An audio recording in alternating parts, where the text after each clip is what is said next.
নিরামিষভাবে যদি কচুর শাক খেতে চান তাহলে এর থেকে ভালো বোধহয় আর কচুর শাক হতে পারে না। নমস্কার বন্ধুরা, কুক ফুড প্যাশনে আপনাদের সবাইকে স্বাগত জানাচ্ছি।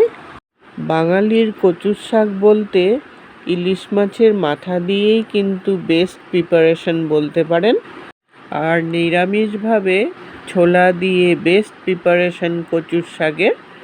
আজ আমি সেই ছোলা দিয়েই কিভাবে কচুর শাকটা রান্না করব, আপনারা ভিডিওটা স্কিপ না করে দেখতে থাকুন। আশা করি আপনাদের খুবই ভালো লাগবে। ভিডিওটা ভালো লাগলে লাইক দিয়ে সবার সাথে শেয়ার করে দিবেন আর আমার চ্যানেলটাকে সাবস্ক্রাইব করে আমার পাশে থাকবেন ছোট্ট ছোট্ট রেসিপির নোটিফিকেশন পেতে হলে। কতগুলো কচুর শাককে কেটে ভালো করে ধুয়ে নিয়েছি। আর এটা কিন্তু কালো কচু। কালো কচুতে আয়রনটা কিন্তু বেশি থাকে। আর এমনিতে বাজারে কতগুলো সবুজ কচু পাওয়া যায়, ওগুলোতে কিন্তু আয়রনটা একটু কমই থাকে কালো কচুর তুলনায়। কচুগুলোর সাথে আমি নিয়েছি 1 বাটি ছোলা। এই ছোলাটা কিন্তু আমি রাতে ভিজিয়ে রেখেছিলাম। ছোলাটা আগের দিন রাতে ভিজিয়ে রাখবেন, তাহলে সুন্দর করে ভিজে যাবে। কচুগুলোকে প্রথমে সেদ্ধ করে নিতে হবে। তার জন্য কুকারে সামান্য পরিমাণে জল দিয়ে কচুগুলোকে প্রথমে সেদ্ধ করে নেব। কচুর থেকে এমনিতেও জল বেরিয়ে যায়, তার জন্য জলটা কিন্তু খুব অল্পই দেবেন। কচুগুলো দিয়ে সামান্য পরিমাণে একটু নুন দিয়ে দেবেন, তাহলে খুব তাড়াতাড়ি সিদ্ধ হবে। আর কুকারে দিলে কিন্তু খুব তাড়াতাড়িও সিদ্ধ হয়ে যাবে। সঙ্গে ছোলাগুলোকেও দিয়ে দিলাম, তাহলে আর আলাদা করে সিদ্ধ করতে হবে না। একটা সিটি মেরে এটাকে এখন নামিয়ে জল ঝরিয়ে নেব। কচুগুলো সিদ্ধ করে জাজরির মধ্যে উঠিয়ে রেখেছিলাম।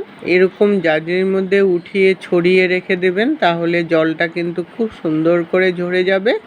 আর এই জলটা যত ভালো করে ঝরবে, কচুর শাকটা বানাতে কিন্তু আরও তাড়াতাড়িও হবে। আর ছোলাগুলোও কিন্তু খুব সুন্দর করে সিদ্ধ হয়ে গেছে। একসাথেই কিন্তু কচু আর ছোলাটাও সিদ্ধ হয়ে গেল। এখন খালি রান্নার পালা। কড়াই বসিয়ে 3 চামচের মতো সরষের তেল দিয়ে দিলাম। সরষের তেলেই রান্না করছি আমি রেসিপিটা। আপনারা ইচ্ছা করলে রিফাইন তেল দিয়েও করতে পারেন। তেলটা গরম হয়ে যাওয়ার পর 2টো শুকনো লঙ্কা ফোড়নে দিয়ে দিলাম। লঙ্কাটা একটু ভাজা করে নেব যতক্ষণ না লঙ্কার ভাজা গন্ধ চলে আসে। 2টো তেজপাতা দিয়ে দিলাম আর 1/2 চামচ জিরা ফোড়নে দিয়ে দিলাম। জিরাটা ভাজা হয়ে যাওয়ার পর তারপর এটার মধ্যে 1 চামচ আদা গ্রেট করে নিয়েছি, আদাটাকে দিয়ে দিলাম। আদাটাকেও একটু ভাজা করে নিব যতক্ষণ না আদার কাঁচা গন্ধ চলে যায়। তারপর এখানে আমি নারকেল কোড়া নিয়েছি, 1/2 বাটি নারকেল কোড়া দিয়ে দিলাম। নারকেল কোড়াটা দিলে কচুর শাকটা খেতে কিন্তু আরও ভালো লাগে। আপনাদের হাতের কাছে যদি নারকেল কোড়া না থাকে তাহলে এমনিও করতে পারেন, তাতেও কিন্তু ভালো লাগবে খেতে। নারকেলটা যখন ভাজা হয়ে একটু লাল লাল হয়ে গেল, তখন ঝালের জন্য 3টা চেরা কাঁচা লঙ্কা দিয়ে দিলাম। ঝালটা আপনাদের টেস্ট অনুসারে দিবেন, তবে কচুর শাকটা একটু মিষ্টি মিষ্টিই হলে খেতে ভালো লাগে। তারপর এটার মধ্যে আমি কচুগুলোকে দিয়ে দিলাম। কচুগুলো দিয়ে ভালো করে মিশিয়ে নিয়ে স্বাদ অনুসারে নুন দিয়ে দিলাম আর 1/2 টিস্পুন হলদি পাউডার দিয়ে দিলাম। এখন নুন আর হলদি পাউডার আর সব কিছু মশলা একসাথে মিশিয়ে এটাকে অনবরত নাড়তে থাকবো মিডিয়াম আঁচে রেখে। নুনটা দিয়ে অনবরত নাড়তে নাড়তে কচুটা কিন্তু অনেকটাই মিশে যাবে সুন্দর করে।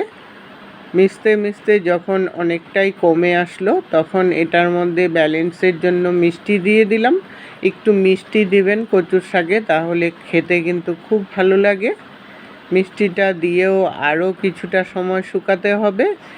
এই সময় কচুর শাকটা যত ভালো করে শুকাবেন ততই খেতে ভালো লাগবে। নিরামিষের দিনে যদি এইরকম একটা কচুর শাক হয়, ভাতের সাথে কিন্তু আর কিছুই লাগে না। কচুর শাকটা অনবরত নাড়তে নাড়তে যখন শুকিয়ে একদম আধা হয়ে গেল আর একদম শুকনো শুকনোও হয়ে আসছে আর কড়াই থেকেও উঠে আসছে, তখনই বুঝবেন যে শাকটা একদম রেডি হয়ে গেছে। আমার এই কচুর শাকের রেসিপিটা আপনাদের কেমন লাগলো বন্ধুরা কমেন্ট করে জানাবেন। আপনারা একবার হলেও ট্রাই করে দেখুন, খুবই ভালো লাগে খেতে। এতক্ষণ সঙ্গে থাকার জন্য আপনাদেরকে অসংখ্য ধন্যবাদ বন্ধুরা।